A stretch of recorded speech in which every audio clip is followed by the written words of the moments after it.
Olá, tudo bem? Bem-vinda, bem-vindo. Nesse vídeo aqui a gente vai resolver as 4 questões de Química da FMJ 2025, a Faculdade de Medicina de Jundiaí. Se você nunca veio aqui no canal, meu nome é Gabriel Chaves, eu sou professor de Química desde 2011 e tô aqui no YouTube ajudando as pessoas a se preparar para os mais diversos vestibulares. Como eu moro em Jundiaí, eu comecei a resolver essa prova e é uma prova bem interessante aí. A banca é da VUNESP, né? Então, se você que está assistindo esse vídeo aí for fazer a prova do Einstein, FAMERP, prova da Unesp, Unifesp, todas essas bancas da VUNESP vai te ajudar muito. É uma prova bem interessante, bem legal aí. Maravilha. A Faculdade de Medicina de Jundiaí, ela é uma universidade paga, né? Você vai ter que pagar para fazer. É perto de R$ 8.400, R$ 8.500, se eu não estou enganado. Mas ela é uma autarquia da prefeitura, né? Então ela tá vinculada, tem hospital e escola, e é meio problemático assim a forma como ela é organizada, né? Como eu não tenho ninguém me patrocinando nada, eu posso falar isso. Então não tem ProUni, não tem FIES, eu odeio FIES, acho FIES um jeito que as pessoas se endividam, tá? Antes da gente começar a resolver. Mas não tem ProUni, não tem FIES, não tem bolsa própria, tem um descontozinho lá que eu olhei que é pra quando a pessoa é irmão. Mas assim, não tem nenhuma forma de você conseguir uma forma facilitada para a inclusão de pessoas na UFMJ, que é bem ruim mesmo. Então você que vai entrar aí, que tem uma visão um pouquinho diferente, lute, né? Pressione para ter mudanças nisso daí, né? Porque 120 pessoas pagando ali cheio, 8.500 e não ter uma cota, uma reserva, nada, né? É para criar um nicho, criar um núcleo aí só pra gente rica, né? Então, problemático aí a FMJ, e é uma autarquia da prefeitura, então ela é privada não, né? Ela é autarquia, uma instituição da prefeitura, recebe verba pública, SUS, um monte de coisa, prefeitura, é complicado isso aí, né? Mas você que tá entrando, né? Você vai entrar, vai dar tudo certo, você vai se preparar aí. Tem mais questões aqui no canal para você estudar. Estude que vai dar tudo certo, beleza? E se você vier aqui pra Jundiaí, a gente conversa, come uma coxinha de queijo que vai dar tudo certo, beleza? Falado tudo isso, vamos pra prova e vamos resolver essas 4 questões. Maravilha? Qualquer dúvida, qualquer coisa que passa na sua cabeça, para criticar ou para elogiar, deixa um comentário que o YouTube ajuda, né? Isso ajuda o YouTube a entender que o vídeo é importante. Tá bom? Esse aqui é meu gatinho, o Bilu. Ele usa um curativo falso ali que ele fica se mordendo. Né, Bilu? Dá um oi aí pro pessoal. Vamos pra resolução, pessoal? Vamos lá. Se quiser, você fica aqui, ó. Isso. Ó, pessoal, esse aqui que é o curativozinho dele. Não dá pra ver aqui, né? No corte. Ele se morde aqui, eu tenho que pôr um curativo falso, é só uma gaze pra ele não se morder, olha só. Então fica aí, Bilu, não vem pra cá não que eu vou gravar agora. Então, beleza, pessoal, esta daqui é a capa da prova, né? Eu até passei aqui algumas coisas, né? Essa aqui é a capa da prova, Faculdade de Medicina de Jundiaí, 2025, Medicina, né? Então, é uma prova da VUNESP. Estudando essa prova, você estuda para todas as outras ali da banca, né? Apesar dela ter algumas especificidades de cada prova, a mesma banca ela tem o mesmo ar ali, questões parecidas, né? Eu vou comentar isso ao longo das questões que a gente for fazer. Então, se você terminar esse vídeo aqui, você pode voltar no canal e olhar todas essas provas aqui, Santa Casa, Einstein, FAMERP, FAMEMA, Univesp, Unifesp, Provão Paulista e as provas da Unesp, é claro, que elas te ajudam a se preparar para essa prova, beleza? Tanto na parte escrita quanto na parte teste. As provas da VUNESP fornecem tabela periódica, todas iguaizinhas, né? E a gente vai ter estas 4 questões aqui, pessoal. Uma coisa interessante, da prova de 2024 para agora da prova de 2025, da prova 2024 para a prova de 2025, deu uma facilitada enorme no nível da prova de química. As questões ficaram mais fáceis? Elas ficaram um pouquinho mais fáceis, mas o que aconteceu aqui? Ano de 2024, para trás eu não sei, mas a de 2024 eram 20 questões, 10 questões de química difícil, 10 questões difíceis, mais 10 de biologia, redação em 4 horas. Então, fazendo a redação ali em 1 hora, você tinha 7 minutos e meio por questão. Era uma loucura, porque era assim, questões difíceis, e que você tinha que resolver correndo em 7 minutos e meio. Agora, são 5 horas, eles aumentaram o tempo de prova, essa é a prova 1, tá? São duas provas, tem as questões teste e tem essa prova 1 que são questões de química e de biologia dissertativas. Eles aumentaram 1 hora o tempo de prova e reduziram as questões. Então ficou muito mais tranquilo. Então, assim, eles não precisavam fazer uma prova do nível de dificuldade que tem antes. Com todo respeito a você aí que tem essa condição de pagar, né, R$ 8.500, mas assim, não precisava de uma prova tão difícil para quem vai acabar pagando para entrar. O número de pessoas que faz essa prova e que concorre para entrar na FMJ é reduzido mesmo, né? Então não precisava ser 20 questões absurdas de dificuldade com aquela prova corrida. Não precisa ser uma prova tão difícil assim quando você tá fazendo uma prova por mensalidade, que o número de pessoas que tá fazendo é reduzido e com poucas questões você já consegue fazer um gradiente de notas, e aí beleza, vai chamar lá, são 100 vagas, né? Vai chamar 100, 120 melhores notas, com 4 questões, com 8 questões, 4 de química e 4 de biologia, eles vão conseguir fazer isso. Então ficou melhor para você, que ficou uma prova mais tranquila, não precisa fazer 10 questões. Mas mesmo assim, ficando mais tranquilo as provas, eu recomendo fortemente para você que quer estudar na FMJ, né, que é uma universidade muito boa, universidade, hospital, escola, tudo, né, olhar a prova de 2024, porque ela foi bem mais difícil. Então, por exemplo, tem a questão 10, questão 8, então tem mais questões. Nesta daqui que eu vou fazer só tem 4. A do ano anterior tinha 10 questões e o nível de cada uma delas tinha algumas que tava mais fácil que desse ano. Na média tá parecido, tá? Mas tem algumas questões que eram bem mais difíceis que a desse ano. Então, estude pela prova anterior para você chegar bem preparado para treinar a escrita, que vai dar tudo certo, beleza? O nível aqui, a distribuição dos assuntos, né? Se você olhar quase todas as questões ali, né? A primeira, esse aqui é o símbolozinho, um ábaco para mostrar se tem conta, né? A questão 1 tem conta, a questão 2 tem conta, a 3 e a 4, todos os itens Bs tem conta. Então, se eles mantiverem esse padrão, né? Na prova de 2026, todo item B você sabe que vai ter uma continha para fazer. Nível, né? Médio, médio para difícil, médio para difícil, difícil ali só na última. Então eu coloco esses 5 níveis, né? Fácil, fácil para médio, médio, médio para difícil, difícil. Então as questões ficam ali no nível 4, né? De 1 a 5, tá? Para você entender, médio para difícil. A maior parte aqui dos temas abordados, né? Dos temas, foi físico-química. Depois apareceu química geral, tanto a parte de estequiometria quanto a parte de átomo e ligação química. Um item de química orgânica, um item de físico-química, mas o que pesa mesmo na prova é físico-química. Maravilha.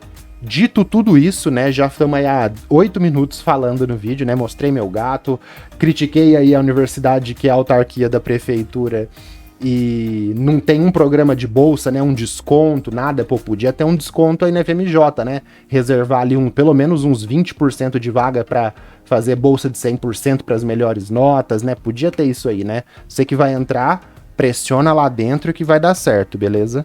E na cidade aqui de Jundiaí, quando você se mudar para cá também. Beleza, agora vamos começar a prova. Então, Faculdade de Medicina de Jundiaí, 2025, prova dissertativa de Química. Questão 1, não tem nada aqui no espaço de resposta pra gente. A gente bate o olho e vê um gráfico aqui, ó, volume de oxigênio, né, O2, por tempo. Então a gente vai ter aí 20 minutos, né, por questão para fazer. Você faz a questão tranquilamente, porque agora mudou o formato, então 20 minutos ali por questão, suave, tranquilo. Vamos com calma aí, né? Então não precisa pular nada, né? Item A, item B, vamos ler com calma aqui, não precisa fazer nada correndo. Então analise o gráfico que apresenta a produção de gás oxigênio em função do tempo para decomposição da água oxigenada, H2O2, catalisada por iodeto de potássio, Ki. Então você joga o iodeto de potássio e catalisa a decomposição da água oxigenada. O que é catálise? É você acelerar um processo, né? Então, um processo catalisado, ele foi acelerado. O catalisador, ele aumenta a velocidade das reações, beleza? Então, tá produzindo gás oxigênio, Aí no T1 começa a subir essa produção de gás oxigênio, passa pelo T2, chega em T3, a velocidade, o volume de gás oxigênio fica constante. Então o volume de gás oxigênio está aumentando, chegou aqui, ele começa a aumentar esse volume rapidamente, chegou em T3, o volume fica constante. Beleza. Aí ele fala para você, né? A banca da VUNESP. Apesar dos catalisadores não serem consumidos durante as reações, o CAI reage com o oxigênio produzido na reação de decomposição da água oxigenada, conforme a equação. Então, o catalisador reage com gás oxigênio, forma óxido de potássio e I2. Isso daqui vai ser bem interessante para eu comentar alguns detalhes, algumas curiosidades no final do vídeo, tá? Item A. Determina em qual instante, T1, T2 ou T3, o KI, que é o catalisador, que ele te falou aqui, foi adicionado ao sistema. Ainda no item A, escreva a equação balanceada que representa a decomposição da água oxigenada. Beleza, então pediu duas coisas aqui pra gente.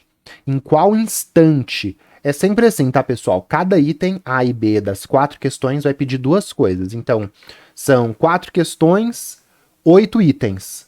Cada item pede duas coisas, então ele vai pedir um total aí de coisas para você de 16 coisas. Então você tem ali 16 pontinhos para pegar na prova de química, beleza? Na prova de biologia deve ser assim também, não sei, não fiz a prova de biologia. Então, em qual instante adicionou o catalisador?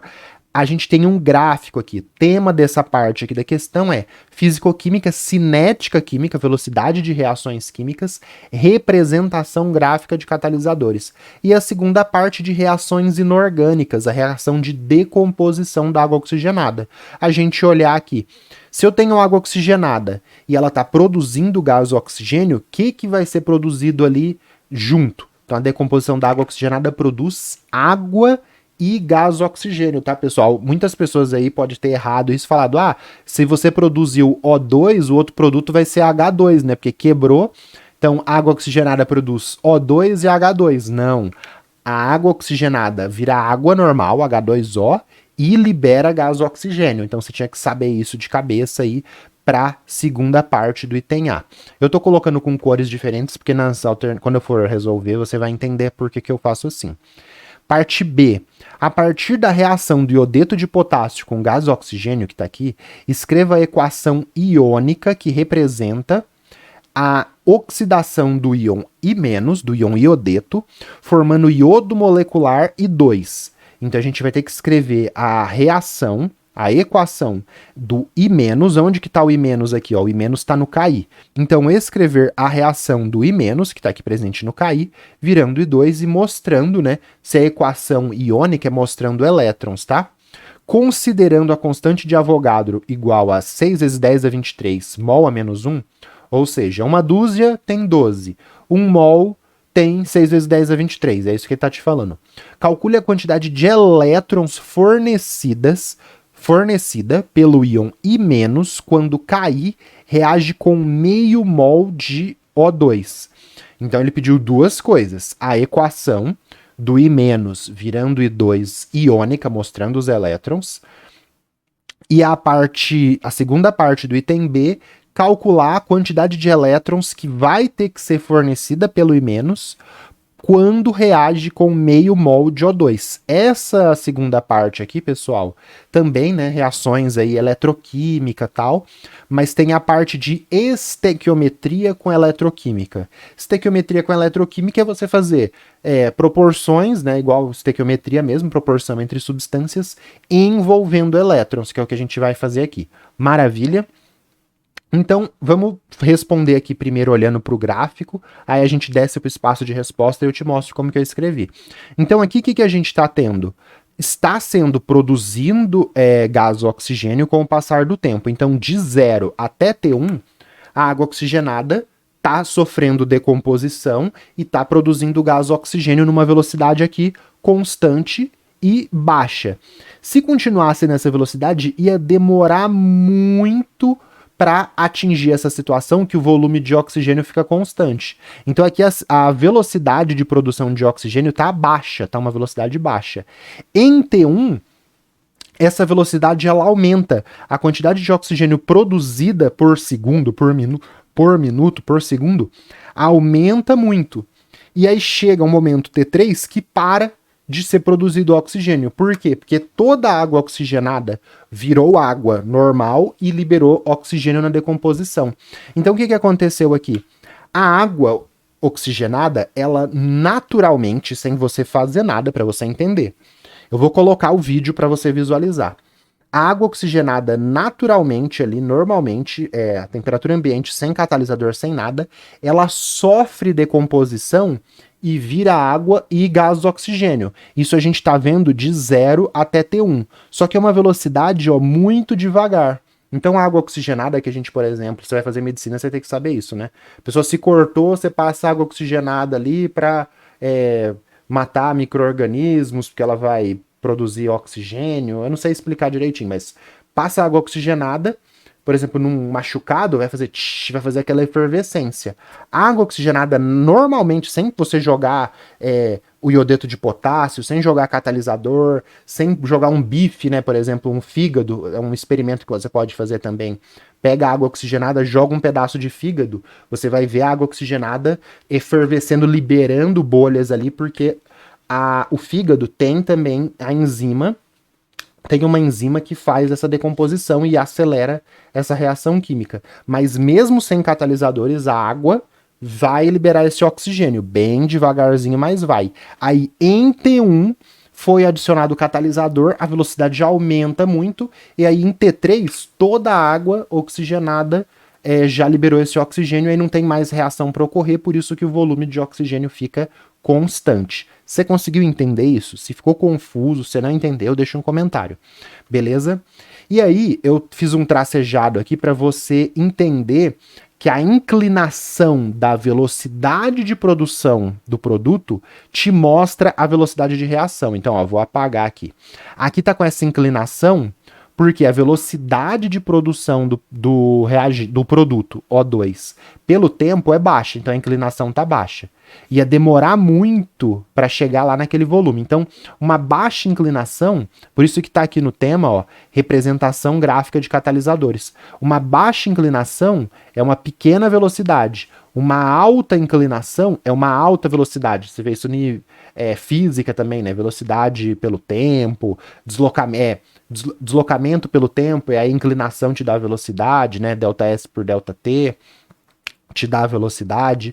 Então, pequena velocidade de produção, maior velocidade de produção. E aqui está constante por quê? Porque a velocidade de produção é zero. A velocidade é zero, a reação acabou. Então aqui não tem reação química mais de decomposição da água oxigenada. Beleza? Essas linhas aqui só para você entender. Maravilha. Agora eu vou colocar um vídeo para você ver a reação de decomposição da água oxigenada. Esse vídeo aqui ele é de uso livre, se você... Não é uso livre, né? Aquele uso que você tem que fazer a citação no final ali, da onde você tirou, que é da North Carolina Science Studies and Science Mathematics. É a Universidade da Carolina do Norte de Ciência e Matemática. Aí o que eles fizeram aqui? Colocaram água oxigenada com detergente. Tá vendo a espuminha? Então água oxigenada com detergente, água oxigenada com detergente. A água oxigenada com detergente, ela tá liberando oxigênio ali, mas muito devagarzinho, e a gente não vê nada. E aí eles vão adicionar um catalisador aqui. Não é o iodeto de potássio do exercício, é outro. A professora vai adicionar óxido de manganês.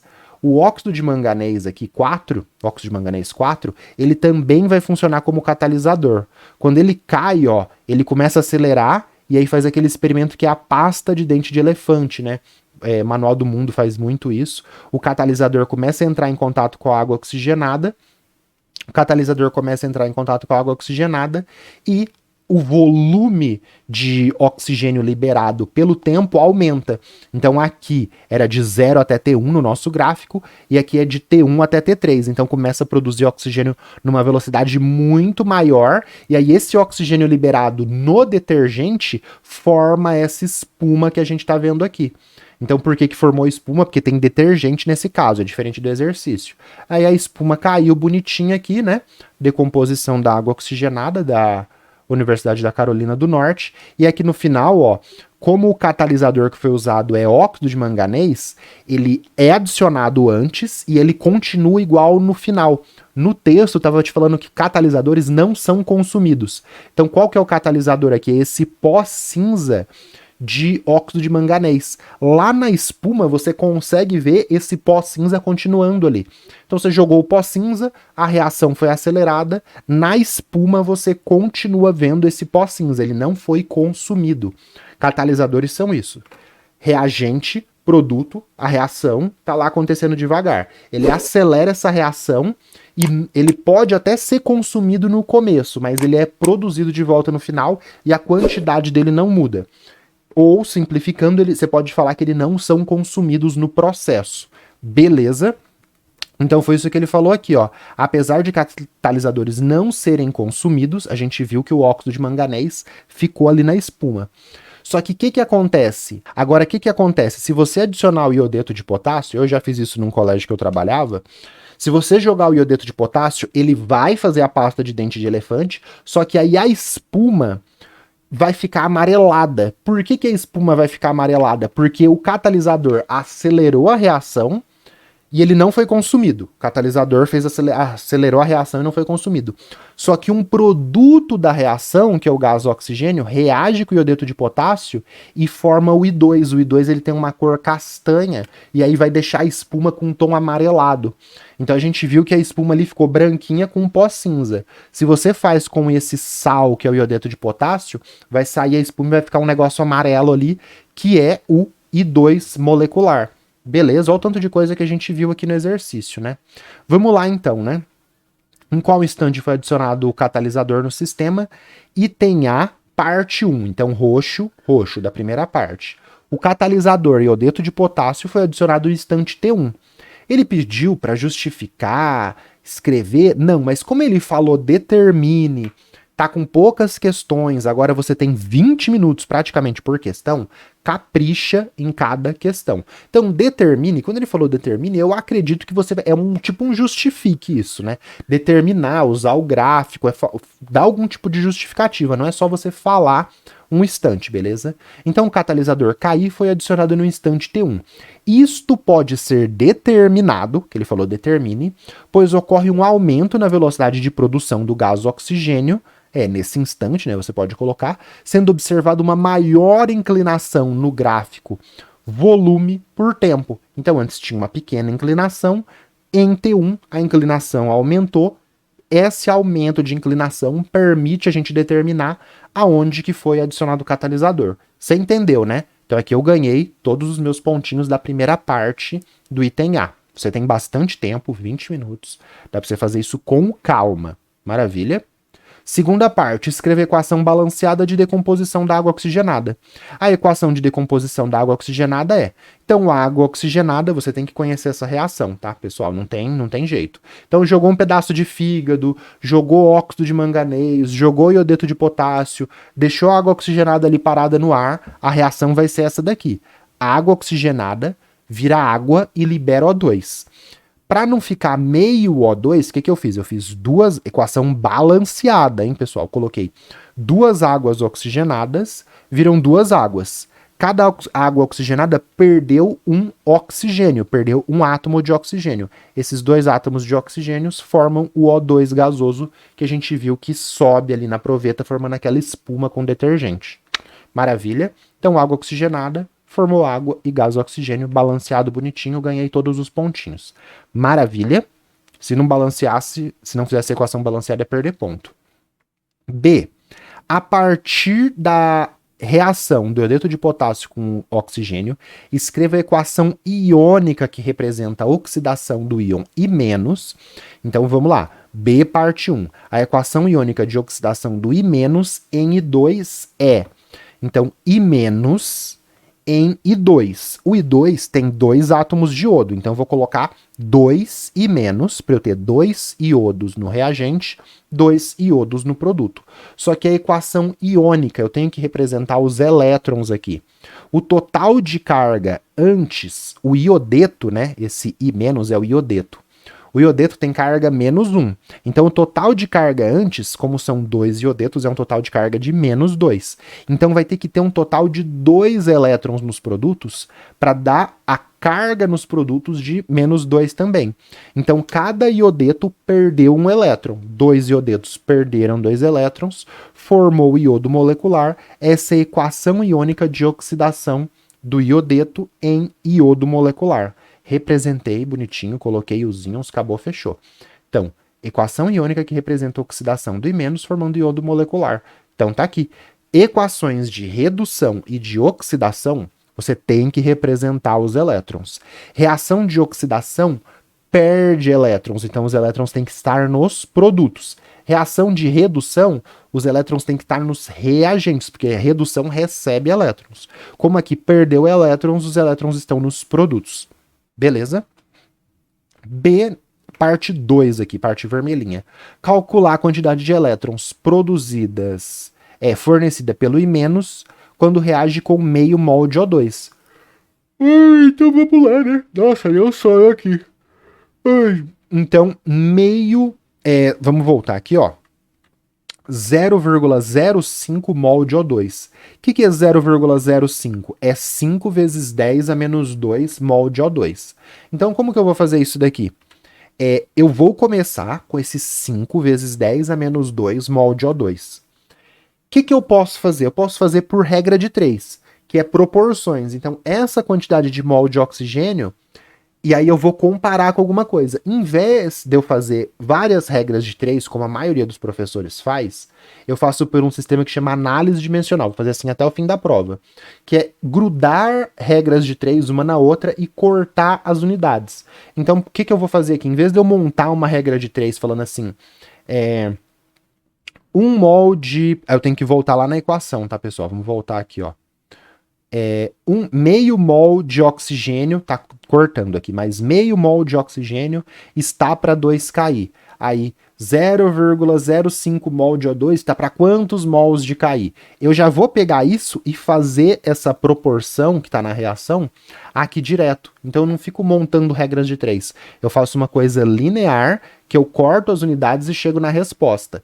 Depois, em exercícios mais difíceis, com 4 regras de 3, 5, essa é a melhor forma de resolver. Eu sei que pouca gente faz assim, mas se você tiver tempo para estudar ainda, para te ajudar, faça assim que você vai resolver exercícios mais difíceis de forma mais rápida. Isso ajuda muito no Enem, FAMERP, FAMEMA, que você tem muito menos tempo do que tá tendo aqui na FMJ, beleza? Então o que a gente vai usar? A gente vai usar a equação, eu copiei ela aqui para não ter que ficar subindo. A gente vai usar essa equação e vai usar a proporção entre gás oxigênio e iodeto de potássio. O que eu sei? Eu sei que meio mol está para 2 mols. Se eu dobrar a proporção, eu tenho que 1 mol de gás oxigênio está para 4 mols de iodeto de potássio. E foi essa proporção estequiométrica que eu coloquei aqui. Como é uma prova dissertativa, eu coloco para o corretor saber o que é isso daqui. Então, o que é isso aqui? Quantidade de mols de gás oxigênio. O que é isso daqui? A minha proporção estequiométrica da reação. 1 para 4, ou meio para 2, beleza? Então, se eu fizesse essa conta, eu vou cortar mol de O2 que está em cima com mol de O2 que está embaixo e eu iria achar a quantidade de mols de iodeto de potássio que reage com essa quantidade de oxigênio. Mas eu quero mols de iodeto de potássio? Não. Eu quero a quantidade de elétrons. A reação iônica que me ajuda a entender isso melhor. Então, o que eu tenho? 1 mol de iodeto de potássio, KI, tem 1 mol de I-. Isso daqui fica mais claro para você que está aprendendo. Você pode fazer direto, de um jeito bem mais porco, mas aqui o que eu estou fazendo? Eu estou saindo de O2, estou indo para iodeto de potássio. Estou saindo de iodeto de potássio e estou multiplicando por 1. 1 dividido por 1, não vai mudar nada. Eu só estou fazendo isso daqui para sair, para mudar a unidade. Eu sei que 1 mol de iodeto de potássio tem 1 mol de I-. E com essa equação aqui, ó, da primeira parte, eu sei que 2 mols de I-, porque é 2 para 2, 2 mols de iodeto liberam na oxidação, fornecem 2 mols de elétrons, beleza?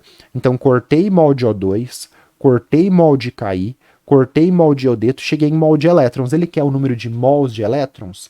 Não, ele quer a quantidade de elétrons. Quantidade é 1, 2, 20, 10 a terceira. Quando ele quer a quantidade, a gente usa o número de Avogadro, a constante de Avogadro.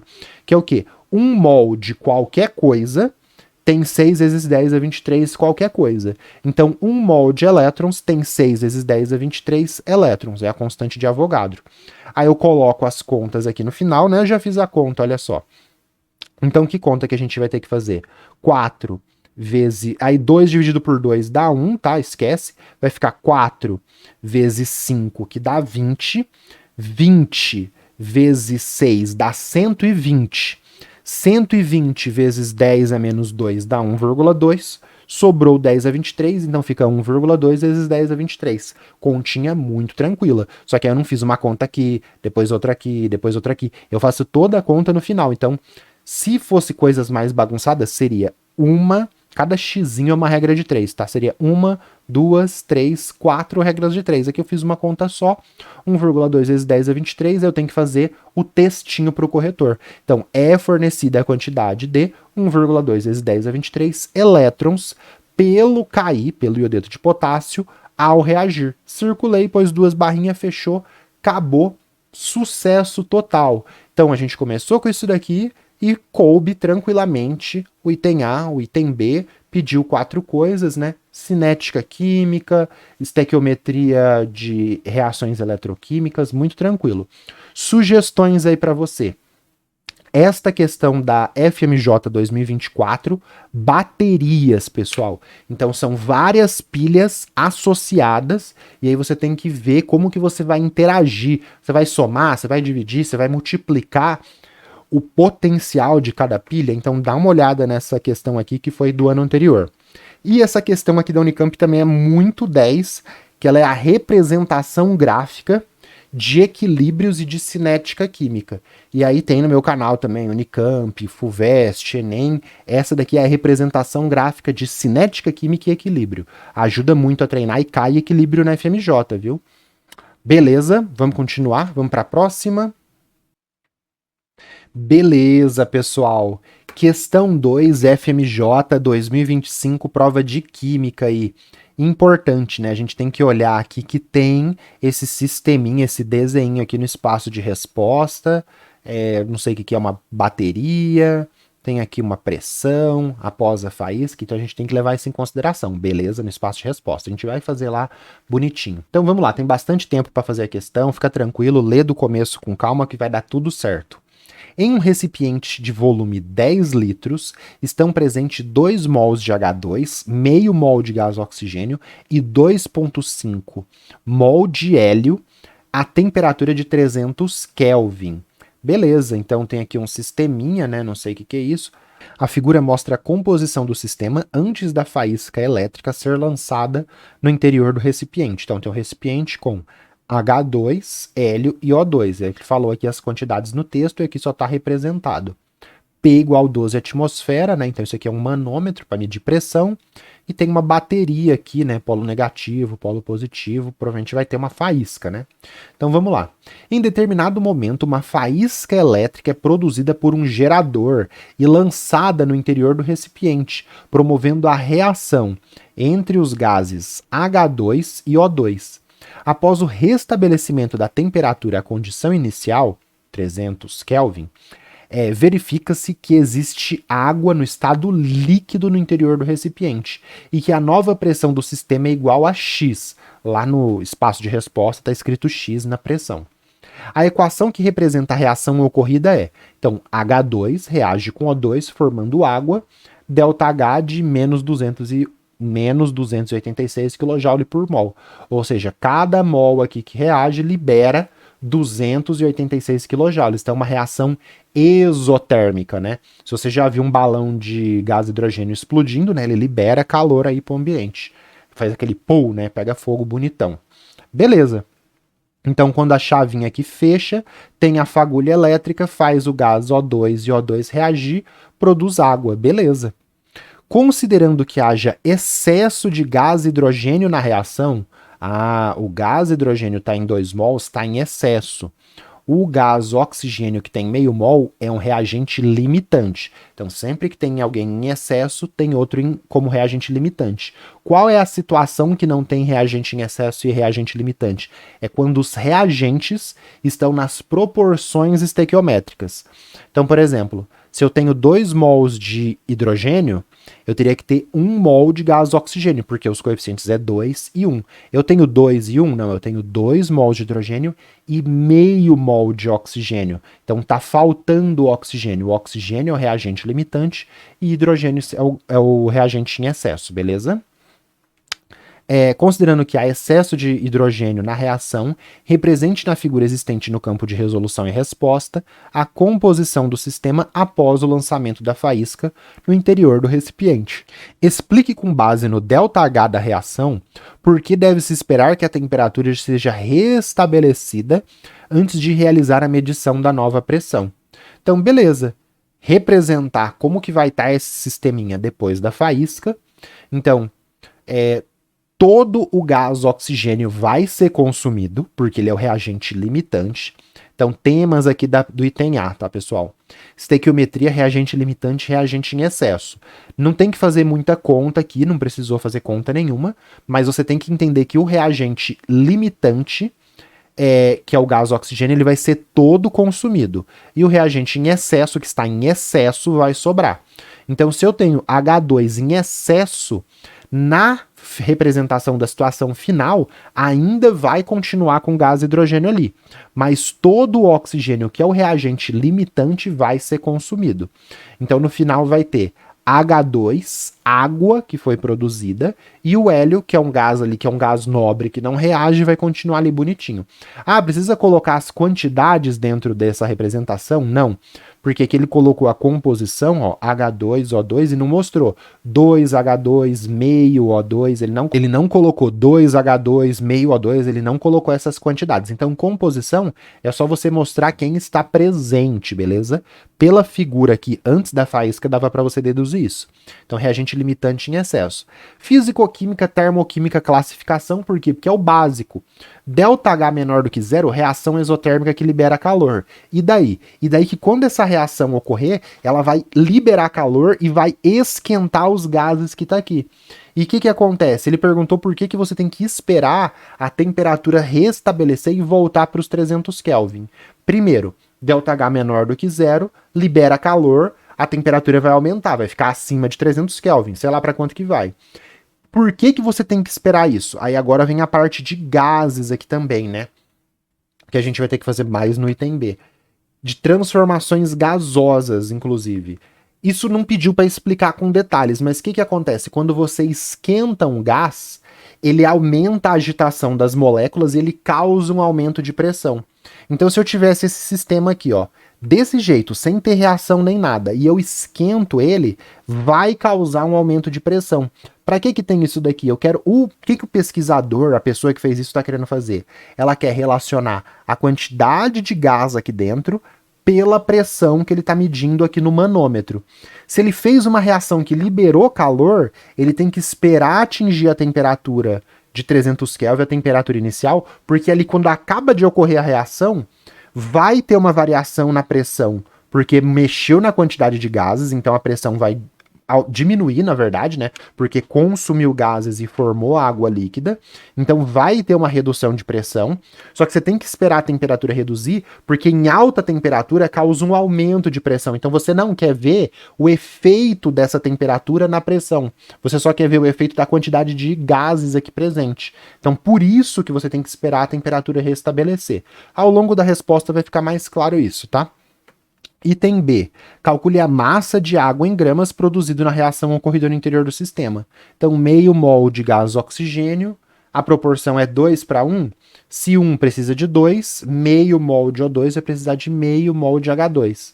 Meio mol de O2 produz quanto de água? Ah, se 1 mol de O2 produz 2 mols de água, meio mol de O2 produz 1 mol de água. Produzir 1 mol de água, qual que é a massa de água? Calcula a massa molar da água, que dá 18, então foi produzido 18 gramas. No espaço de resposta você vai entender isso melhor. Considerando o valor da constante universal dos gases R igual a 0,08 atmosfera litro por mol Kelvin, calcule o valor da pressão X em atmosfera observada após o restabelecimento da temperatura à condição inicial de 300 Kelvin que ele colocou aqui. Então, duas coisas, né? A gente vai ter que calcular essa massa de água e achar a pressão final. Então, a gente tem que achar a quantidade de gases aqui que sobrou no sistema, com essa quantidade de mol de gases, com a temperatura e com o volume PV igual a nRT, e a gente acha a pressão final, beleza? Essa aqui é uma questão muito, muito boa. Por quê? Porque o tema dela é estequiometria com gases.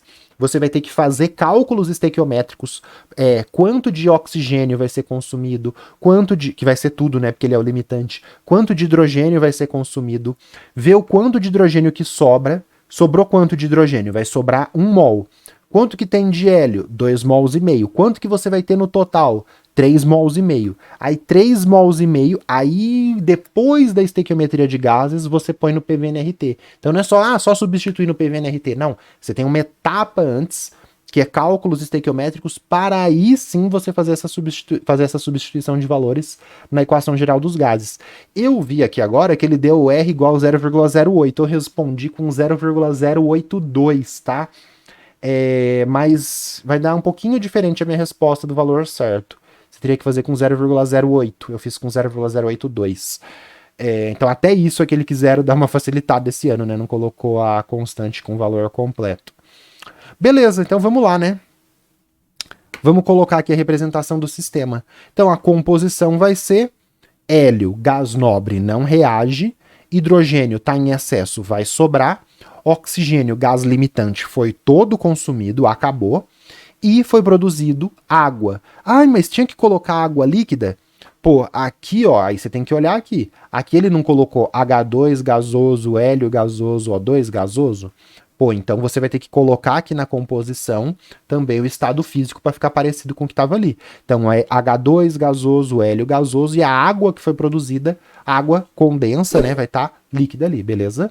7 graus Celsius, né, é 300 Kelvin. Então a água a 300 Kelvin, que é depois que passar a faísca, ela vai estar a 27 graus Celsius, a água vai estar líquida mesmo, tá? Então não pode pôr água gasosa aqui não. Talvez tenha um pouquinho ali, mas o que a gente interessa mesmo é a maior parte que vai estar como líquida, tá bom? Beleza. ΔH e influência aqui, por que tem que esperar? Então vamos lá, vamos explicar isso.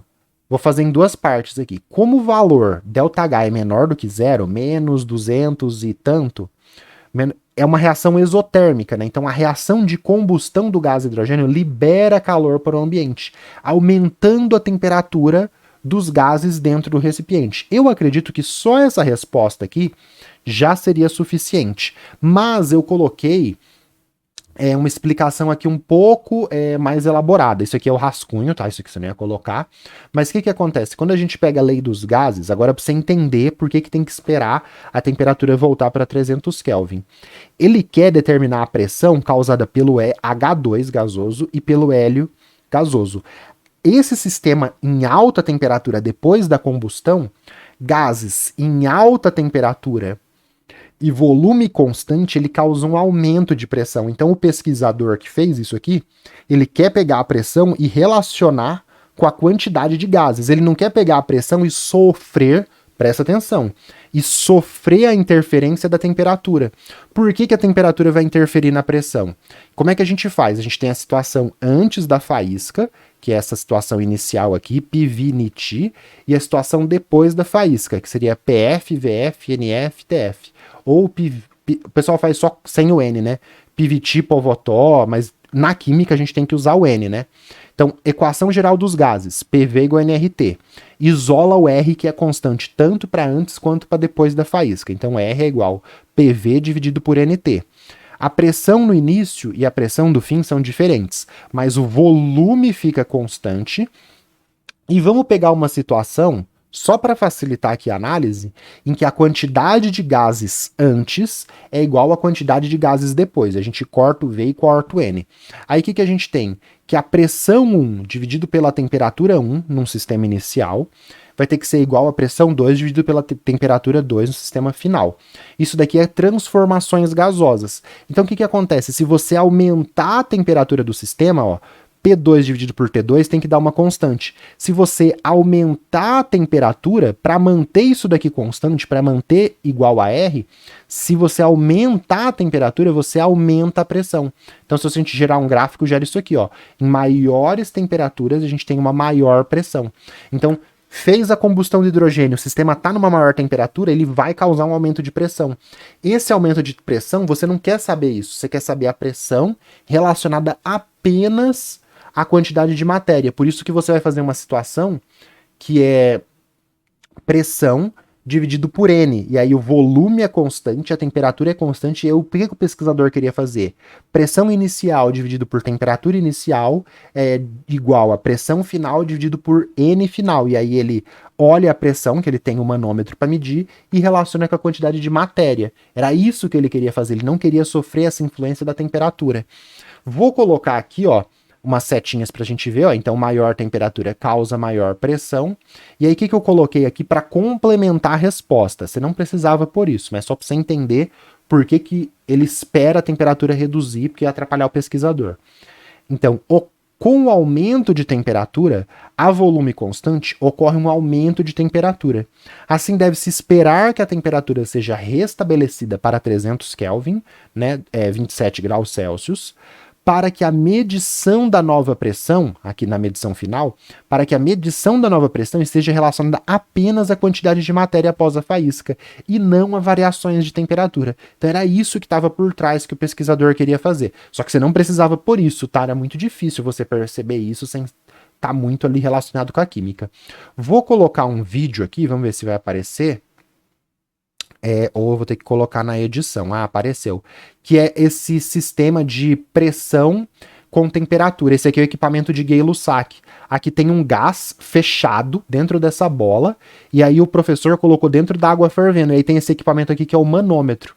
O que ele vai fazer? Ele vai determinar a pressão que esses gases dentro da bola de cobre sofrem em várias temperaturas diferentes.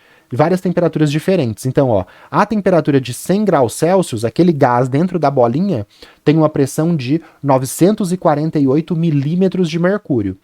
Isso a 100 graus Celsius. Agora ele mergulhou a mesma bolinha com a mesma quantidade de gases constante em água a temperatura ambiente. Água a temperatura ambiente tá... Não, é água morna, perdão. Água morna, 51,5 graus Celsius. Aí o manômetro, ó, já dá uma reduzida na pressão. Reduziu a temperatura, reduz a pressão. Agora ele vai para um terceiro sistema. Pegou a mesma quantidade de gases, mergulhou, o gás entrou em equilíbrio térmico ali com a água a 24 graus Celsius, né, perto da temperatura ambiente, reduziu ainda mais a pressão para 770 milímetros de mercúrio. Beleza. Aí ele mergulhou agora essa bola no banho de gelo. A água com gelo tá a 0 graus Celsius, nem precisava medir, né? A água com gelo é 0 graus Celsius. O gás entrou em equilíbrio térmico, a pressão reduz mais ainda. Então, 715 milímetros de mercúrio. E aí ele vai mergulhar agora, o professor, no nitrogênio líquido. Ele não vai pôr o termômetro ali, porque ele sabe a temperatura do nitrogênio líquido. Mergulhou a bola no nitrogênio líquido, que tem uma temperatura muito baixa. Olha como a pressão reduz. Absurdo. Olha o manômetro reduzindo. Aí, em menos 197 graus Celsius, que é a temperatura do nitrogênio líquido que está dentro aqui desse frasco Dewar, a pressão caiu muito para 230 milímetros de mercúrio. E aí o professor tabela. Então, olha só o que a gente vê aqui. Conforme a temperatura diminui, a pressão do gás ali que a gente consegue pegar no manômetro diminui. Ou você pode pensar o contrário, né? Conforme a temperatura aumenta, a molécula aumenta a energia cinética e a temperatura aumenta. Esses vídeos da Universidade da Carolina do Norte são muito bons, né? Muito 10. E a gente consegue pegar esses pontos. Esse experimento é muito bom, gente. Por quê? Você consegue pegar os pontos de temperatura, pegar os pontos de pressão e pôr aqui no gráfico e fazer esse gráfico aqui. E aí uma coisa aqui muito 10. Qual seria a temperatura que a pressão dá zero? Você consegue descobrir com esse experimento do Gay-Lussac o zero absoluto. Então, qual é o zero absoluto? Se é novo, você não deve ter assistido Cavaleiros do Zodíaco, né? Mas qual é o zero absoluto? Aparece isso no Cavaleiros do Zodíaco, não vou pôr aqui, senão o YouTube vai cortar meu vídeo. E aí, pegando esses pontos aqui, você consegue descobrir que a menor temperatura possível, né? Você tá fazendo aqui a temperatura em Kelvin, vai ser o 0 Kelvin. Então, a temperatura que a pressão seria zero, seria o 0 Kelvin. E aí, convertendo essas temperaturas aqui, né? Para grau Celsius, você descobriria que o zero, a menor temperatura possível, é menos 273,15 graus Celsius. Então, tem como você resfriar uma coisa a menos 500 graus Celsius? Não. A menor temperatura possível por esse experimento é menos 273,15. Olha que legal. Massa, né? Muito fera. Então, esse seria o experimento para deduzir o zero absoluto. Mas, não, só complementando, tá? Eu faço isso aqui no canal. A gente está estudando por questões, tá?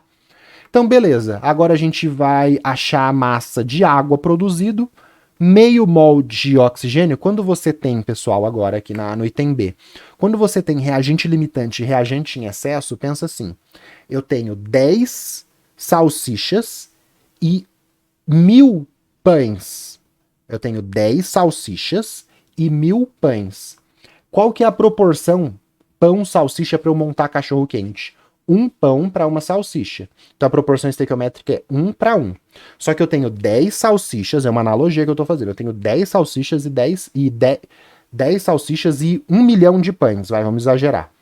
Como a salsicha é o reagente limitante e eu quero montar um lanche, que é um pão para uma salsicha, como que eu faço a conta para descobrir quantos lanches eu consigo montar?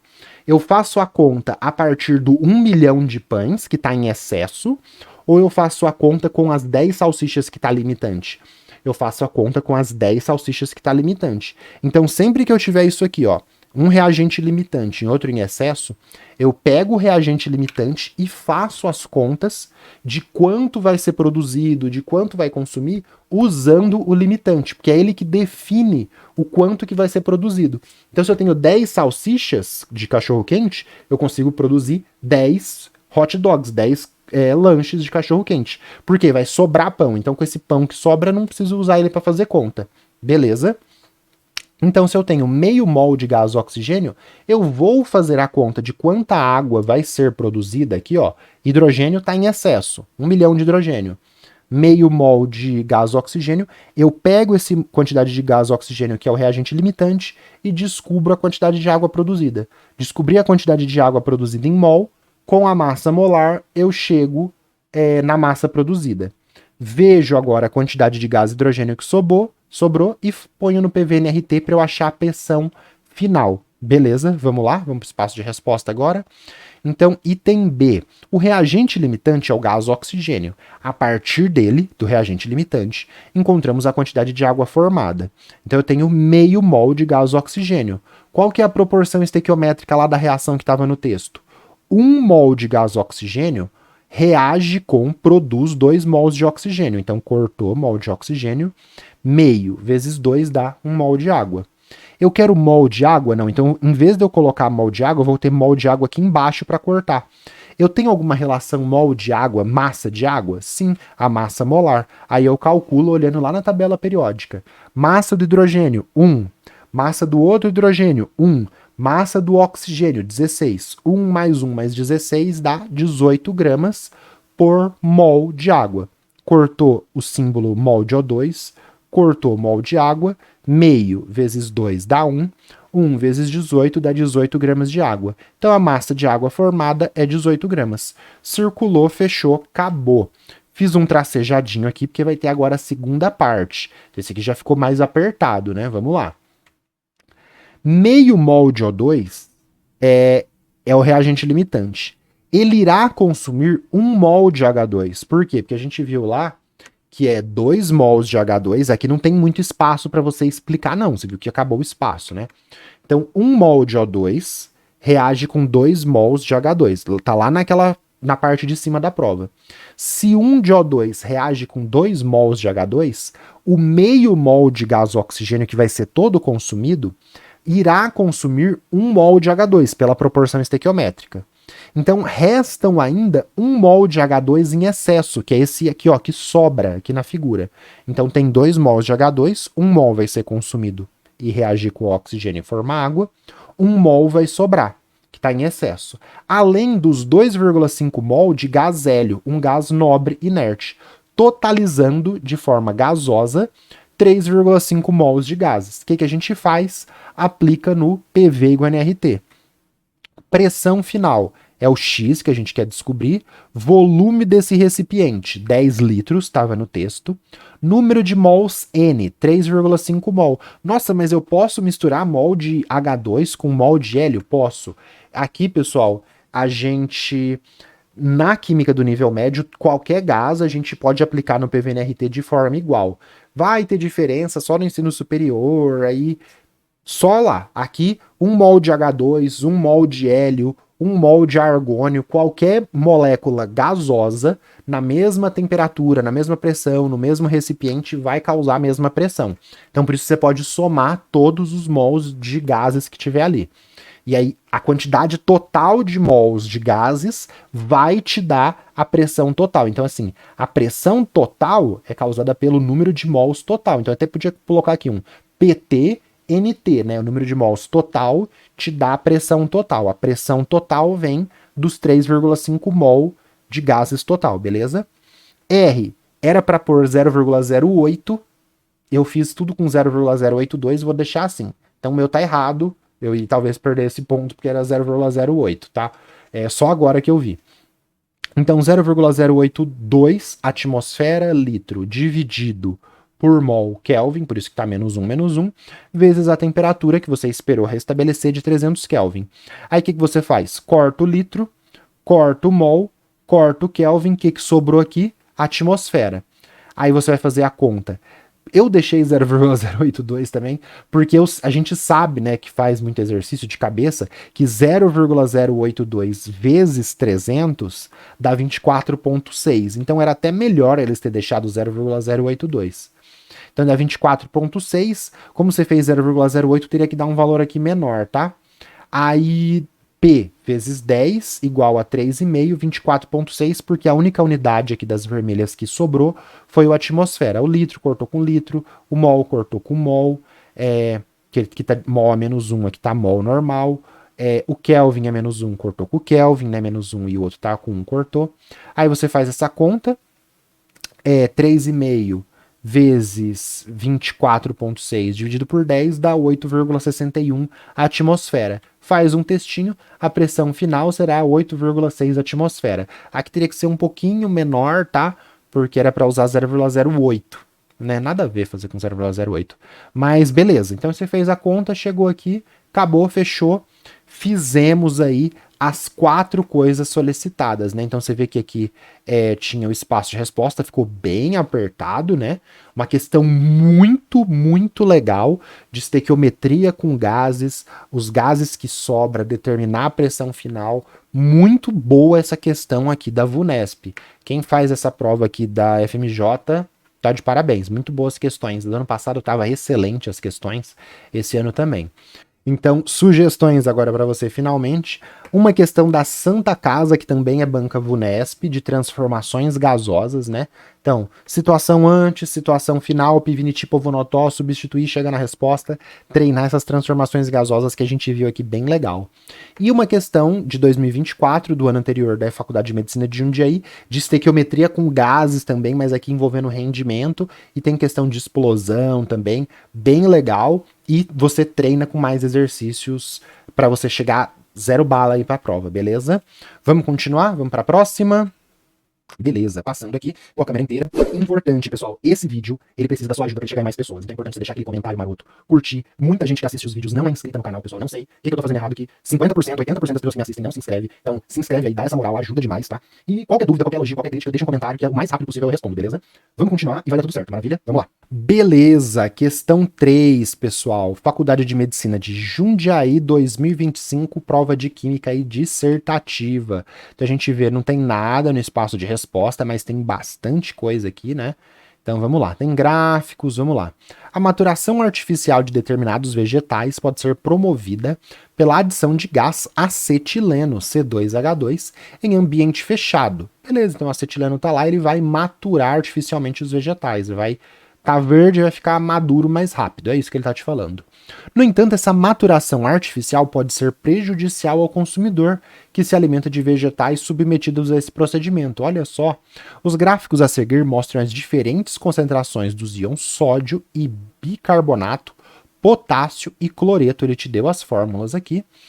No plasma de ratos alimentados por um vegetal submetido a uma maturação natural e pelo mesmo tipo de vegetal submetido a uma maturação, né, dele amadurecer ali, de forma artificial utilizando o gás acetileno, perdão. Então, B, opa, que aumentou muito a concentração de bicarbonato. Natural, B, caiu a concentração de potássio. B, caiu a concentração de cloreto. Beleza. Maturação normal, maturação induzida por acetileno, deu aqui, ó, Jornal Brasileiro de Nefrologia. Rins aí, né? Ó, legal, hein? Você vai ver muito isso aí. O acetileno pode ser produzido pela reação do carbeto de cálcio, CaC2 e água, de acordo com a equação. Então, o carbeto de cálcio, um mineralzinho sólido ali, em água, então ele sólido, reage com água líquida, produz hidróxido de cálcio e acetileno. Beleza, esse acetileno vai causar um amadurecimento. Vamos dar uma descida aqui para a gente ver, né? Utilizando as informações obtidas a partir dos gráficos, escreva a fórmula do sal formado pelo cátion, íon positivo, que sofre a menor alteração em sua concentração. Então, cátion sódio, cátion potássio, Na+, K+. Qual que sofreu a menor alteração? Na+, ou K+. Então tem esse pauzinho aqui, isso aqui geralmente está associado com a variação, tá? A gente só vai usar a barrinha aqui, esquece esse, como se fosse um prego aqui, esquece esse prego e vamos olhar só para a barra. Então o sódio teve a menor alteração, potássio reduziu. Então, escreva a fórmula do sal formada pelos cátion, que sofre a menor alteração na concentração, então é o sódio, potássio diminuiu mais, e pelo ânion, que sofre o maior aumento de sua concentração quando o vegetal é submetido à maturação induzida por acetileno. Então aqui a gente tem o bicarbonato, subiu tudo isso, o cloreto diminuiu. Então a gente vai ter que usar o bicarbonato, então vai ser o sódio com o bicarbonato formando esse sal. Eu vou ter que explicar isso no texto e colocar, beleza? Considerando os núcleos de todos os átomos, qual o número total de prótons existentes na fórmula desse sal? Então, sódio, bicarbonato, o que é? Bicarbonato é HCO3. Então, pegar os prótons do hidrogênio, do C, do O, olhar na tabela periódica, somar tudo e chegar no número total de prótons desse sal. Tranquilo. Vamos lá. B. Escreva a fórmula de Lewis para o acetileno. Então, não é o sal mais. É a fórmula de Lewis do acetileno. O que é a fórmula de Lewis? A fórmula de Lewis é aquela fórmula que a gente representa os pares de elétrons não ligantes, como bolinhas, e a gente pode representar as ligações, que a gente representa como pauzinho nas ligações covalentes, a gente representa, em vez de um pauzinho, representa os elétrons. Mas a estrutura de Lewis pode ser também as ligações como pauzinho e mostrar os pares de elétrons não ligantes como bolinhas. Então, tem esse jeito também de mostrar a estrutura de Lewis, tá? A gente já vai ver. Considerando o produto iônico da água KW, como 10 a menos 14, calcule o pH, potencial hidrogênio iônico ali, de uma solução formada pela dissolução de 5 vezes 10 a menos 3, né, mol da base produzida na reação de produção do acetileno. Quem que é a base produzida na reação de acetileno? É o hidróxido de cálcio. Então eu tenho 5 vezes 10 a menos 3 mol de hidróxido de cálcio, dissolução, ele dissolveu em água. Qual que vai ser o pH gerado a partir do carbeto de cálcio em água suficiente para 1 litro? Então eu tenho essa quantidade de base em 1 litro. Qual que vai ser o pH? Também fazer continhas aí. Então temas, né? Fórmula e ligação química, leitura de gráfico e tabela. Fazer a fórmula do sal e calcular o número total de prótons, átomo e ligação química. A segunda parte, Fórmula de Lewis, também de átomo e ligação química. E por fim aqui uma parte de equilíbrios. Equilíbrios químicos é usar o KW, usar esse produto iônico da água. O que é isso daqui? O KW é a concentração de H+, multiplicado pela concentração de OH- que tem na água. É o produto iônico da água. Esse produto, a 25 graus Celsius, essa multiplicação, esse produto iônico de H+, hidrônio, com OH- hidroxila, esse produto dá 10 a menos 14 a 25 graus Celsius. Mas se você tiver uma água a 100 graus, uma água a 10 graus, mudou a temperatura, muda o KW, tá? Isso já caiu na Unicamp uma vez, foi uma loucura, o pessoal não sabia fazer, foi bem difícil. Pessoal, muita gente aí que estudou errou. Então, KW é isso, concentração de H+ vezes concentração de OH-. A gente vai usar isso para achar. A gente vai fazendo essa conta, achar a quantidade de OH-, com a quantidade de OH-, a gente faz essa continha do KW, acha a concentração de H+, com a concentração de H+, a gente calcula o pH. Tranquilo? Beleza, então vamos lá. Então, rapidão aqui, né? Cátion sódio ficou constante, ânion bicarbonato variou muito para cima, potássio reduziu, cloreto reduziu, o cátion que variou menos foi o sódio, o ânion que variou mais foi o bicarbonato, a gente vai ter que fazer o cátion sódio com o ânion bicarbonato. Então vamos colocar isso no espaço de resposta. Ah, pessoal, isso é muito interessante. Importante. Essa reação aqui do carbeto de cálcio com água, formando hidróxido de cálcio e acetileno, ela é usada por mineradores em cavernas antigamente com essas lamparinas aqui. O Manual do Mundo, o Iberê, já fez isso no vídeo dele, mas eu não posso pôr aqui, senão ele vai derrubar meu vídeo, né? O pessoal que trabalha com ele. Como é que funciona isso daqui? Eles têm uma latinha, dentro dessa latinha tem esse mineral aqui, ó, que é o carbeto de cálcio. Então dentro da latinha tem carbeto de cálcio. Aí tem uma garrafinha com água. Aí você abre aqui em cima dessa garrafinha, o que vai acontecer? Você vai ficar pingando água nessas pedrinhas de carbeto de cálcio. Quando a água ficar pingando ali na latinha de baixo no carbeto de cálcio, vai produzir hidróxido de cálcio na latinha, mas vai produzir o acetileno, que é o gás que eles estão usando aqui para amadurecer os alimentos. Então, a água pinga na latinha, produz o acetileno, só que o acetileno, pessoal, ele é um combustível, que é um gás combustível que produz uma chama com um brilho muito intenso. E aí, produzindo esse acetileno aqui, eles canalizam e começa a sair acetileno por aqui. Aí eles vão lá, acende, tem isso daqui, eu não sei o nome disso aqui, é tipo de isqueiro, que você faz assim, uma pedrinha que você gira e dá uma faísca. Isso daqui é igual de isqueiro, então você vai lá e faz tch. Aí quando você gira aqui, faz a faísca e acende a lamparina. Então você tem uma rocha aqui, né? Que é o carbeto de cálcio, um mineralzinho com carbeto de cálcio. Você tem água, a água fica pingando, produz o acetileno começa a sair, você instala o isqueiro aqui, né, dessa rodinha, vai acender o fogo. Aí eles colocam isso na cabeça e fica com uma chama na cabeça. E aí eles entravam nas cavernas com essa lamparina movida a carbeto de cálcio, sem energia elétrica, sem nada. O pessoal conseguia entrar em minas de carvão, entrar nas coisas e explorar cavernas, explorar minas, só usando uma reação química. Essa é a lamparina de carbeto de cálcio, que utiliza esta reação aqui. Então, ela é usada para produzir o acetileno para amadurecer alimentos, mas também para usar ele no chapéuzinho. Beleza? Legal, né? Bem massa. Outro detalhe também, pessoal, que foi produzido acetileno. Se fosse produzido, o acetileno é o etino, tá? Se fosse produzido o eteno, que é C2H4, ele também atua no amadurecimento de frutas. Então, o etino, que também é chamado de acetileno, que é esse cara aqui. O etino e o eteno, os dois causam amadurecimento de frutas. Só que o eteno, que é o C2H4, ele é mais eficiente no amadurecimento de frutas. Só que esse aqui é prático porque é uma rochinha, né, um mineral, você joga água, produz o acetileno. Muito prático produzir ele numa situação que você precisa amadurecer alimentos, tá? Já o C2H4, que é o eteno, eu não sei agora como que você produziria ele para produzir, para amadurecer alimentos, tá bom? Então tem esses dois gases aí de maturação induzida, maravilha? Então vamos para as respostas aí, né? Escrever e explicar para o corretor não tem erro, né? Então o cátion com menor alteração é o sódio. Grifei para o corretor saber que eu li os gráficos, que é isso que ele está esperando. O ânion com maior aumento é o bicarbonato, HCO3-. Assim, temos que a fórmula do sal formado será NaHCO3-. Por quê? Um tem carga mais um, outro tem carga menos um. A proporção é um sódio para um bicarbonato. Circulei, fechei, ganhei meus pontinhos. Beleza. Segunda parte, né? Número total de prótons aqui. Vai ser parecido com o cálculo de massa molar. Só que ao invés da gente usar a massa molar da tabela periódica, a gente usa o número atômico, o Z. Então, de acordo com a tabela periódica que foi fornecida pela VUNESP, né?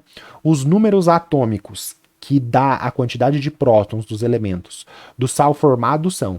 Então, sódio, você vai olhar lá na tabela, vai estar assim, sódio 23 e 11, vai ter esses dois números na tabela. O número maior é a massa, o número menor é o número atômico. Ah, então o sódio tem massa 23, vou usar a massa? Não. Vou usar o número atômico, que é o 11, e é a posição dele, ele é o 11º elemento na tabela periódica. Hidrogênio, massa, 1. Número atômico, 1. Ah, a massa dele é 1 e o número atômico é 1. E ele é o primeiro elemento da tabela periódica. Carbono, você vai olhar lá na tabela. Massa, 12. Número atômico, 6. Porque ele é o 6º elemento se você for contar. Então, o número atômico é 6, a gente não vai usar a massa. O oxigênio que vem depois tem o número atômico 7. O número atômico te dá a quantidade de prótons. E a gente só somar e multiplicar pelas quantidades aqui. Então, o número de prótons do bicarbonato de sódio é número de prótons do sódio, mais número de prótons do hidrogênio, mais número de prótons do carbono, mais 3 vezes o número de prótons do oxigênio, porque tem 3 oxigênios. Ele quer o número total de prótons. É igual a gente iria fazer a massa molar, mas com o número de prótons. Interessante o exercício, diferente aí, e quem está muito bitolado só faz uma coisa e não entende os conceitos, não iria conseguir fazer isso, que é relativamente fácil de fazer. Então a gente substitui, né? Sódio tem 11 prótons, hidrogênio tem 1, carbono tem 6, oxigênio tem 7, fazendo a conta 18 mais 21 dá 39, e a quantidade total é 39 prótons no sal formado. Circulou, pôs 2 barrinhas, acabou, sucesso. Beleza? B, parte 1 aqui azul. Então a fórmula de Lewis do acetileno é... Então, a fórmula de Lewis, pessoal... Ai, mas essa daqui não é a fórmula de Lewis, é a fórmula estrutural. Então, a fórmula estrutural, quando os átomos... Né, então vamos lá, essa daqui é a fórmula estrutural. O que é a fórmula estrutural? É a fórmula que você representa as ligações químicas como pauzinhos, beleza? Então, hidrogênio faz uma ligação com o carbono, tem um pauzinho. Carbono está fazendo uma ligação tripla com outro carbono, faz a ligação tripla. Carbono está fazendo uma ligação simples com outro hidrogênio, pauzinho. Cada pauzinho tem 2 elétrons. Se você representasse assim, teoricamente eles não poderiam te dar errado, porque essa daqui é a fórmula estrutural, mas também é a fórmula de Lewis. Por que acontece? O carbeto, no carbeto de cálcio, ele tem carga menos 2. Vou colocar aqui, ele não pediu para você. No carbeto, o que você tem? Você tem C, tripla C, e aí cada carbono tem um par de elétrons. A fórmula de Lewis, ela pode mostrar as ligações como pauzinho e os pares de elétrons dessa forma aqui, como bolinha. Então, esta daqui não pediu, tá? Só estou te mostrando. É a fórmula de Lewis do carbeto, que tem carga menos 2. Como aqui o carbono, o hidrogênio, ninguém tem par de elétrons sobrando, esta seria a fórmula estrutural e também seria a fórmula de Lewis. Mas, para evitar perder ponto com o corretor, a gente vai representar a ligação dessa forma aqui, ó. Então, em vez da gente representar a ligação como pauzinho, que é o jeito que a gente faz, a gente vai representar cada ligação como 2 elétrons para não perder ponto. Então, assim, pode ser que o corretor, ele olhar e falar assim, ah, ele não sabe o que é a fórmula de Lewis. Não, mas se, por exemplo, tivesse um oxigênio aqui, aí a gente ia colocar esses pares de elétrons e as ligações como pauzinho, e os pares de elétrons que não estão fazendo ligação como par de elétrons. Mas, para não correr o risco de perder ponto, você olhar assim e falar, putz, esse acetileno aqui, esse aqui é a fórmula estrutural, né? Vai que eu perco ponto, vamos representar as ligações, os pauzinhos, como elétrons? Vamos. Então, hidrogênio ligado no carbono. parzinho de elétrons. Ligação tripla, cada ligaçãozinha é um parzinho de elétrons. Carbono ligado com hidrogênio, parzinho de elétrons. Agora sim, fórmula de Lewis que ninguém vai tirar ponto de você, tá feito, representando as ligações como elétrons e os pares de elétrons, por exemplo, aqui eu coloquei um. Eu poderia colocar aqui no carbeto cada pauzinho como 2 elétrons, ou deixar assim. Então, eu gosto de fazer a estrutura de Lewis, né? Eu gosto não, mas é um jeito que é melhor, né? Ligações como pauzinho e pares que não estão fazendo ligação como bolinha, porque aí você consegue ver quem está fazendo ligação e quem não está fazendo ligação, beleza? Mas aqui, como não tinha nenhum par de elétrons não ligante, que não está fazendo ligação, ia ficar esquisito. Para não ficar esquisito, vamos representar tudo como bolinha para garantir nossos pontinhos. Beleza? Você entendeu o que eu falei? Maravilha. Segunda parte, calcular o pH. Então vamos lá. Concentração de íons OH-. Então ele te falou que tem 5 vezes 10 a menos 3 mol da base. Qual que foi a base? A gente viu lá que foi hidróxido de cálcio que foi produzido. Então eu tenho 5 vezes 10 a menos 3 mol de hidróxido de cálcio em 1 litro de solução.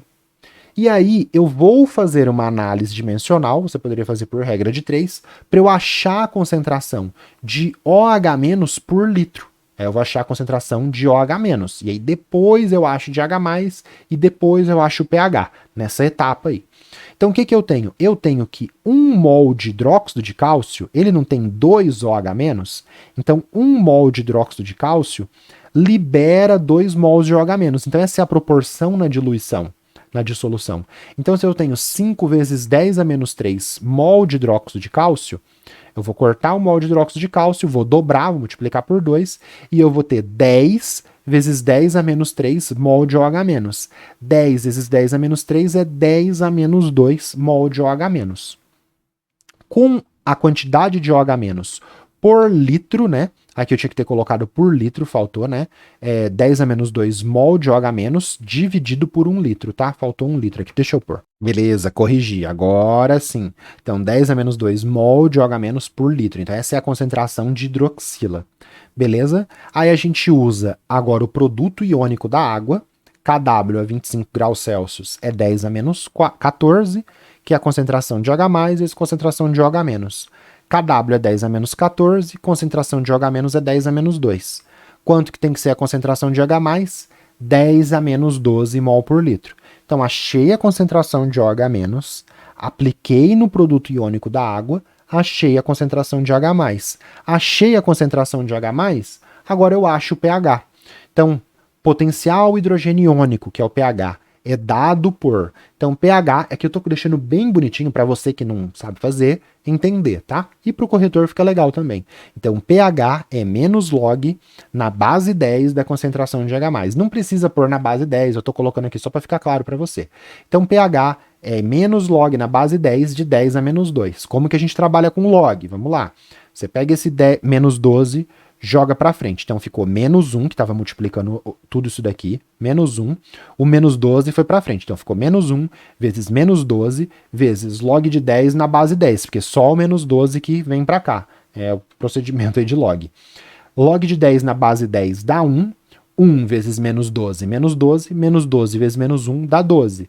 Deu 12, a solução formada da dissolução dessa quantidade de hidróxido de cálcio em 1 litro terá pH 12. Certinho. pH 7, né, a 25 graus Celsius. pH 7 é neutro.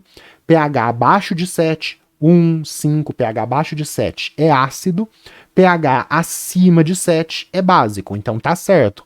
pH 12. Cadê aqui minha caneta? pH 12 tá acima de 7, pH básico tá tudo certo.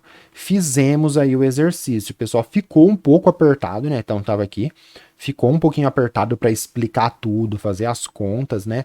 A parte 2 aí do item B, bastante coisinha para fazer, mas nada muito absurdo comparado com 2024. Teve uma questão aqui, pessoal, que é essa aqui, ó. Vou deixar para você, que foi bem difícil. Então, essas vão ser as minhas sugestões. Antes de comentar sobre elas, não esquece de deixar curtido o comentário, se inscrever, que isso ajuda demais. Esta questão da FMJ 2024 foi bem difícil e ela mostra que se você tomar um ácido, você, por exemplo, beber uma limonada, não vai aumentar a acidez no estômago, porque o estômago é mais ácido do que o suco de limão, por exemplo, que você tomou. Então, você tomou uma limonada. Nossa, a limonada é ácida. Eu tô com azia, vai piorar a acidez do meu estômago? Não, porque a acidez do meu estômago é maior, é mais ácido que o limão. E aí você vai ter que fazer um cálculo de misturas de soluções do suco de limão com o ácido do estômago e calcular a concentração, o pH final e ver como é que ele altera. É uma questão genial, genial. Quem fez essa questão aqui tinha que ganhar um prêmio, muito boa mesmo, difícil, mas ela mostra para você médico, né, futuro médico, né, futuro estudante de medicina, né, vamos por partes aí. Tem que fazer muita coisa ainda, né? Que tomar, por exemplo, uma limonada não piora a acidez, não piora a acidez estomacal. Na verdade, até ajuda, porque ela reduz a acidez estomacal. E ainda tem mais coisas que eu comento no vídeo de tampão e tal, que é bom você tomar uma limonada se você tiver com azia, por exemplo. Não vai piorar a acidez do estômago. Olha que loucura. E essa questão aqui da Famema, que a banca também é da VUNESP, que vai trabalhar com Ka, pH, concentração de H+, vai ter muitos cálculos, e é uma questão clássica da VUNESP. Te dá 3 coisas, Ka, pH e a concentração de H+, você tem que achar um desses 3 aí. E aí ele dá 2, você acha o terceiro. Clássico. Nesse exercício eu comento melhor desse clássico da Unesp, tá bom? Vamos para a última questão da prova? Beleza. Passando aí. Última questão, questão 4, não tem nada no espaço de resposta aí pra gente. Questãozinha de orgânica, FMJ 2025, prova dissertativa de química. Terpinem 4-ol, gama-terpineno, 2 moléculas aqui pra gente.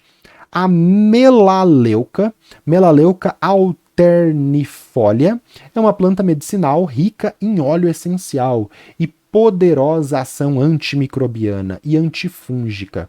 O óleo essencial dessa planta contém em grande quantidade de substâncias terpinenol, que está aqui, e terpineno, gama-terpineno. Beleza, massas molares foram fornecidas, cujas estruturas estão representadas a seguir. Então deu as estruturas e está aqui. Para que o óleo de melaleuca apresente eficácia como antisséptico, ele deve conter pelo menos 30% em massa de terpinenol. Não vou falar o 4, tá? Terpinenol com o ol no 4. O óleo de melaleuca, com efeito antisséptico, tem densidade 0,9 grama por mililitro. Então ele tem que ter 30% em massa de terpinenol. Como que eles sabem isso? Eles acreditam nisso, pessoal? Agora aqui, você futuro estudante de medicina. Isso é muito importante. Isso aqui, pessoal, que eles sabem que tem que ter pelo menos 30% de terpinenol, é porque eles vão fazer estudos. Faz estudos com 10, faz estudos com 20, faz estudos com 25, faz estudos com 30, faz estudos com 40. Depois de um amplo estudo com substância que tem o antisséptico, substância que não tem o antisséptico, que tem o que eles chamam de, oh meu Deus, do placebo, entrega para as pessoas, faz estudo em série, estudo randomizado, faz um monte de estudo, aí eles chegam nisso daqui. Então você tem que acreditar em evidências, tá bom? Não é porque você viu um cara que é médico, você viu um cara falando, um pesquisador falando que é 30%, que é 30%. Tem que ter um artigo, tem que ter pesquisa, tem que ter um compilado de artigos ali, não é? Coisa que foi validado, outras pessoas leu o artigo, beleza? Então tenha isso na sua mente. Não é porque um cara que é pesquisador falou um negócio que tá certo, não é porque teve um congresso, não é porque teve que ter vários artigos, várias pesquisas para confirmar as coisas, tá bom? Porque senão você vai virar um médico e vai falar que remédio para verme combate Covid, e aí você vai ir em onda, por exemplo, do antigo presidente aí, Bolsonaro, que tinha um monte de médico que não baseava em evidência nenhuma e acreditava nas coisas por fé.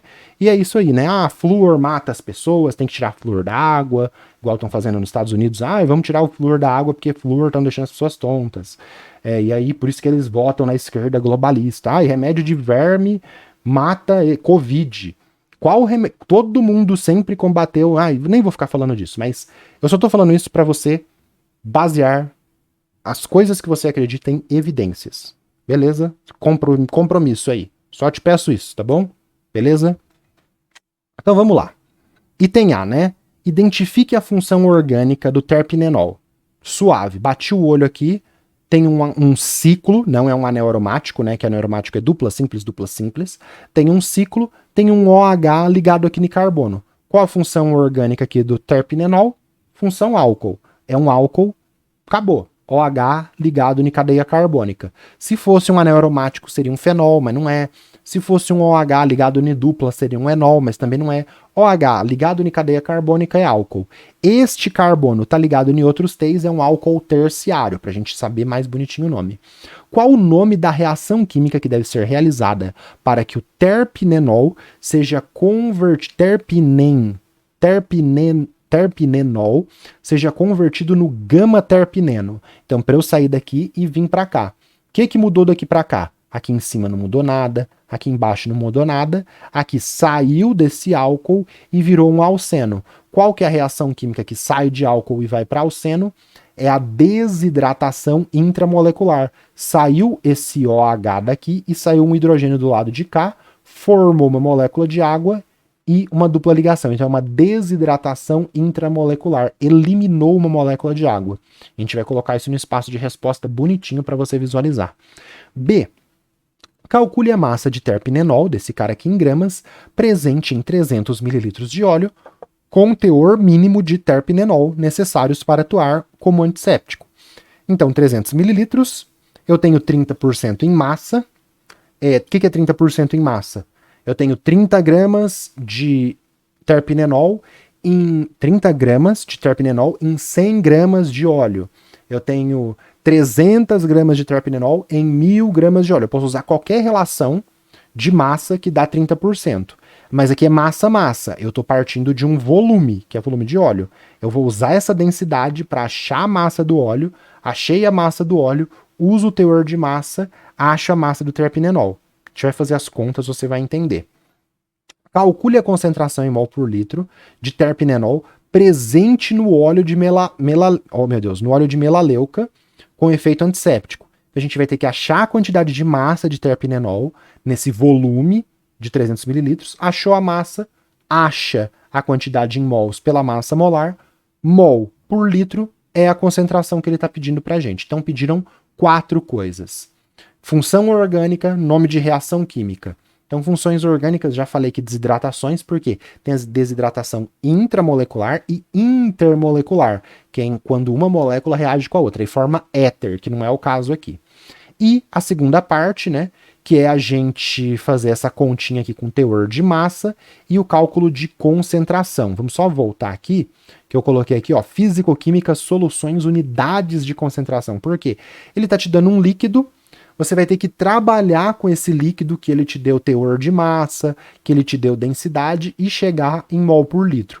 Esse procedimento na físico-química de soluções, ele está na parte de unidades de concentração. Então a gente aprende mol por litro, concentração massa-massa, concentração massa-volume, massa-massa, volume-volume, mol por litro, ppm, ppb. Então a gente aprende várias unidades de concentração e aprende a como sair de uma e chegar na outra. A gente vai ter que fazer isso aqui no item B, tá bom? Cortou aqui, tá um pouquinho atrás da câmera. Então vamos lá.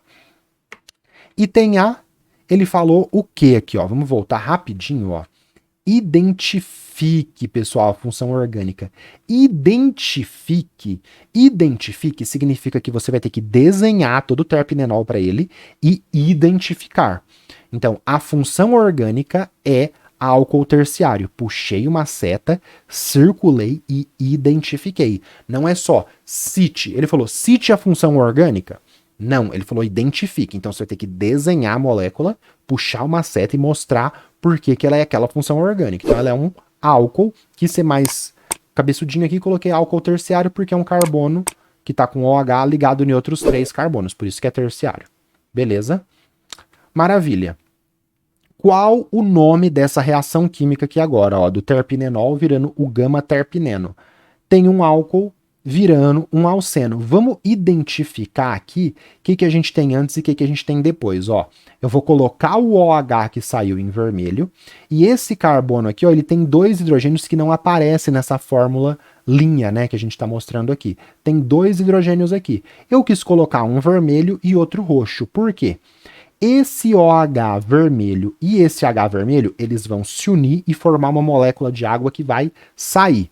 E aí eu quis identificar essas duas ligações vermelhinhas aqui, porque uma ligação vermelha vai formar ligação OH-H e vai formar água. A outra ligaçãozinha vermelha, você escolhe qual das duas. Ela vai cair e vai formar essa dupla aqui.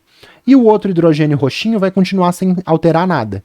Então daqui para cá, o que a gente fez? A gente eliminou uma molécula de água. Então daqui para cá a gente eliminou uma molécula de água, é uma reação de eliminação, a classificação. Mas qual que é o nome? O nome da reação química é desidratação intramolecular. Então você tirou água dentro da molécula. Desidratação intramolecular é a reação para você sair de álcool e ir para alcenos, que é o que a gente tem aqui. Esse triângulo é o símbolo de aquecimento. Já vou explicar por quê. Nessa reação, saímos de um álcool para um aceno via eliminação de uma molécula de água. Então aqui, ó, menos H2O. Eu não quis colocar H2O para você ver, que é o H ligado no OH com o pauzinho vermelho. Qual que é esse pauzinho vermelho aqui do H com o OH? Um dos dois. E o outro que sobrou caiu aqui e virou a dupla. Caiu não, né? Tem um movimento de elétrons ali que a gente vê melhor no ensino superior em química. Ou de farmácia, se você for fazer farmácia, que é um ótimo curso também. E aí, por que eu coloquei o triângulo? Porque essas reações que eliminam coisas, as reações de eliminação, elas são favorecidas por aquecimento. Então, antes eu tenho uma molécula só, antes eu tenho terpinenol, depois eu tenho terpineno mais água. Como eu tenho dois produtos, por causa da termodinâmica, da termoquímica, energia livre de Gibbs, umas coisas mais avançadas, quando você tem uma coisa virando duas, essa reação é favorecida por aquecimento, por causa de entropia, tem mais um monte de discussões aí. E aí eles fazem, né, no laboratório, os químicos, os farmacêuticos, os pesquisadores, fazem esse procedimento com aquecimento. Beleza? Então, eliminação com aquecimento. Toda reação que sai uma coisa da molécula, quando é uma molécula virando duas, que essa água pode estar aqui no produto também. Quando é um virando dois, a melhor forma para acelerar essa reação é por aquecimento. Isso é uma coisa mais avançada, tá? Você não precisava saber disso, não. Eu só tô querendo mostrar para você por que é por aquecimento, tá bom? Beleza. Agora fazer as contas aqui. Massa molar 154, densidade 0,9, 30% de massa, 300 mililitros de óleo, calcular a massa de terpinenol em gramas e a concentração em mol por litro. Massa em gramas e concentração em mol por litro. Então, calculando a massa de terpinenol, tenho 300 mililitros de óleo. Eu posso usar o teor de massa aqui de 30%, então 30 gramas em 100 gramas? Não, por quê? Porque eu não consigo cortar grama com mililitro. Então eu não consigo usar o volume em mililitro e o teor de massa. O que eu posso usar aqui? O que ele me deu lá? Eu posso usar a massa molar, mas eu vou sair... Mol e massa também não corta, não quero. O que eu posso usar? Eu posso usar a densidade. Ele me deu que a densidade do óleo a densidade é 1 mililitro tem 0,9 grama, ou 0,9 grama por mililitro. Eu não vou pôr 0,9 embaixo, tá, pessoal? É 0,9 grama para 1 mililitro. Por que o mililitro ficou embaixo? Para eu cortar o mililitro com o mililitro. Se eu fizer essa conta, eu chego na massa de óleo em gramas. Agora, cortou mililitro de óleo, tenho a massa de óleo em gramas, agora eu posso usar o teor de massa de 30%. Aqui não está em grama de óleo? Então vou usar o teor de massa em grama. Eu poderia falar que eu tenho 30 toneladas em 100 toneladas, continua sendo 100%. Mas eu vou usar em grama, por quê? Porque aqui está em grama e eu quero cortar a grama. Então eu tenho 30 gramas de terpinenol em 100 gramas de óleo. 30 gramas de terpinenol em 100 gramas de óleo, quem que eu vou colocar embaixo? O 30 gramas de terpinenol ou os 100 gramas de óleo? Eu vou colocar embaixo os 100 gramas de óleo, para eu cortar o grama de óleo com o grama de óleo. Então eu tenho 100 gramas de óleo e 30 gramas de terpinenol. Cortou grama de óleo, cortou mililitro de óleo, 300 vezes 0,9 vezes 30, faço a continha, dá 81 gramas de terpinenol. Então a massa de terpinenol naqueles 300 mililitros de óleo é 81 gramas. Então eu tenho 81 gramas ali do princípio ativo naquele óleo. Olha que 10, olha que massa. Fizemos um tracejadinho aqui agora, vamos fazer a parte B, que é calcular a concentração em mol por litro. O que eu tenho? O que eu sei? Eu sei que naqueles 300 mililitros, eu tenho 81 gramas de terpenenol. Então, para fazer a segunda parte, eu precisei da primeira, eu precisei da primeira parte que foi achar a massa. Então eu tenho 81 gramas de terpenenol em 300 mililitros de óleo. Isso daqui é uma concentração grama por mililitro. Então o tema aqui é unidades de concentração. Eu vou sair de grama por mililitro e vou para mol por litro. O que eu vou fazer aqui primeiro? Primeiro eu vou sair de mililitro embaixo e vou para litro.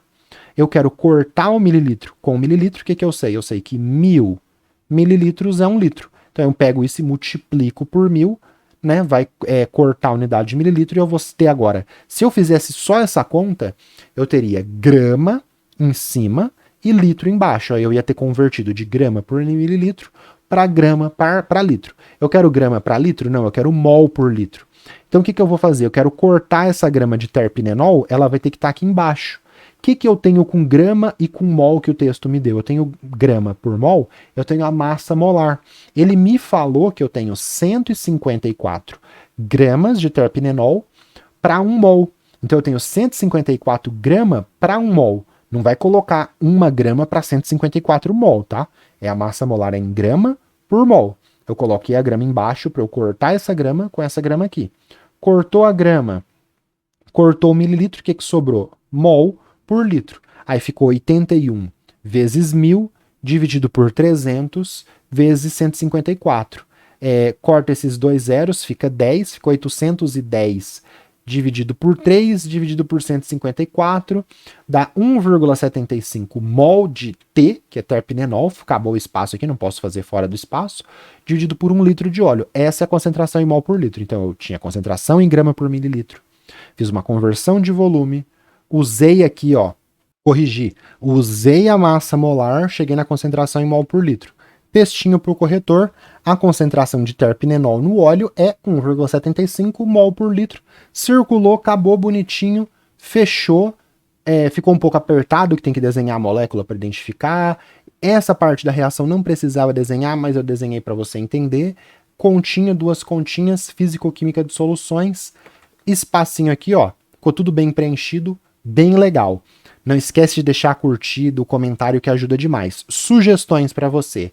Esta questão de também identificar funções orgânicas da Faculdade de Medicina de Jundiaí de 2024 e essa questão que também é da banca VUNESP, que trabalha com porcentagem massa-volume, porcentagem massa-massa, em cálculos com soluções. Então é você fazer essas conversões de unidade de concentração, depois saber trabalhar com essas diferentes unidades de concentração e fazer diversos cálculos. Dá uma olhada nesses 2 exercícios que vai valer muito a pena. Beleza? Terminamos a prova, gente. Terminamos, muito 10 a prova. Quem elaborou aí tá de parabéns. Não esqueça que tem no meu canal mais 10 questões da FMJ 2024 resolvida. Tem as questões separadas numa playlist ordenada por assunto. Então, eu quero estudar não pela ordem da prova, quero estudar pela ordem. Primeiro química básica, depois átomo e ligação química, tá ordenado por assunto também. Beleza? Então tem tudo isso aqui no canal. Só você procurar, entrar lá, digitar, pesquisar nas playlists que você acha. Maravilha? Avaliando aqui, né? Todas as provas com conta, 20 minutos, né? Mais de 20 minutos por questão, né? Porque são 5 horas para 4 dissertativas de química, 4 dissertativas de biologia e redação.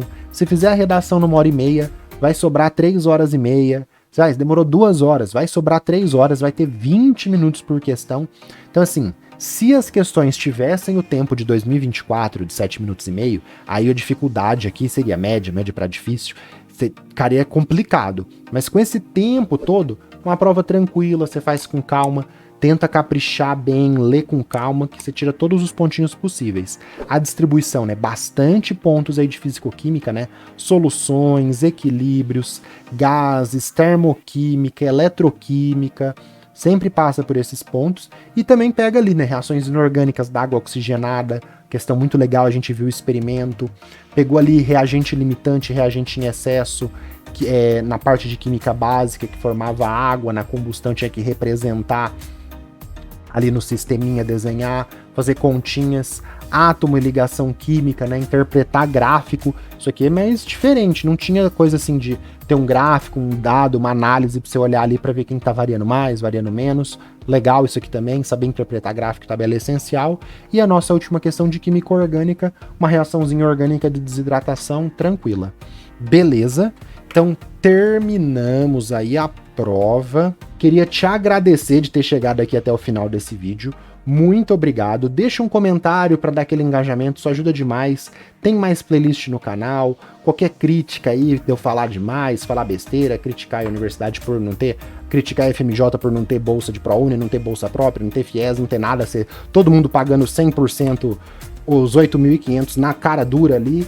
É complicado, né? Tem que ter um programa de bolsa urgente aí na FMJ, né? Igual, por exemplo, no Einstein tem, né? Tem bolsa, na Santa Casa tem bolsa. FMJ tá comendo bola aí, né? Tá virando um espaço muito restrito.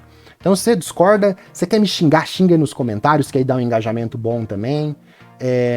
E é isso, tá bom? Use o canal, tem muito material aí pra você estudar, tudo de graça. Formas pra me apoiar, eu tento deixar o mais recente no comentário, eu tô fazendo ainda clube de membros, essas coisas, tudo de graça, não vai ficar nada pago aqui, é só pra apoiar mesmo. E é isso. Muito obrigado de ter chegado aqui até o final.